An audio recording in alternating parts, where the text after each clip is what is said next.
দাদা দুঃখের কথা আর আমি কি বলবো, তোমরা শুধু আমার ভাগ্যটা দেখে যাও। ভাগ্য ভাগ্য কাকে বলে? আর 4 বছর ধরে 400 মেয়ে দেখেছি, যেটাই মেয়ে দেখতে গেছি, মার না খেয়ে বাড়ি ফিরিনি। আমার দাদু 365 বছর বয়স। আমার দাদু আমায় ডেকে বলে, ভাই শোন, আমার তো এবার বয়স হচ্ছে, আর তোরও বিয়ের বয়স হয়ে যাচ্ছে, আর আমার ধন দৌলতের তো কোনো অসুবিধা নেই। তো এক কাজ কর, পয়সা যত লাগে আমি তোকে দেবো, তুই একটা সুন্দর দেখে বউ নিয়ে আয়। তাই আমি নিজের কথা না ভেবে শুধু আমার দাদুর মুখ পানেছে আমি বেরিয়ে পড়লাম মেয়ে দেখতে।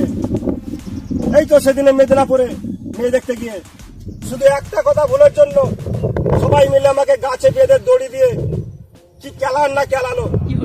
তার ব্যথা এখন আমার গায়ে আছে ভাই। বিশ্বাস যদি না হয় গেঞ্জিটা খুলে দিচ্ছি, পিঠের চালে তার প্রমাণ পেয়ে যাবে। ভাই ভাগ্য কাকে বলে দেখো, ভাগ্য। তারপর অনেক খোঁজার পর যদি একটা হাউড়ি বাউড়ি দেখে পেলাম। আজকে আমার বাসর ঘর রাত্রি 1:30-2 বাজে চিৎকার দিয়ে কান্নাকাটি করছে। আমি ওকে বললাম, ওই খেপি শোন, তোকে অনেক খোঁজার পরে তবে আমি পেয়েছি, তুই কি ভাবছিস চিৎকার দিয়ে কান্নাকাটি করলে বেঁচে যাবি?